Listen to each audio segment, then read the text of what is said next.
சாமிக்கே கற்பூர தீபம் சுவாமிக்கே ஐயப்பன்மார்களும் கூறிக்கொண்டு ஐயனை நாடி சென்றிடுவார் சபரிமலைக்கு சென்றிடுவார் சுவாமியே ஐயப்போ ஐயப்போ சுவாமியே.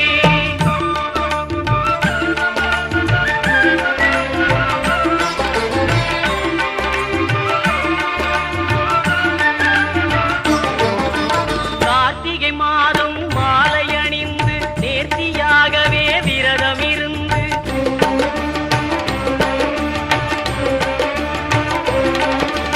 பார்த்த சாரதியின் மைந்தனே உன்னை பார்க்க வேண்டி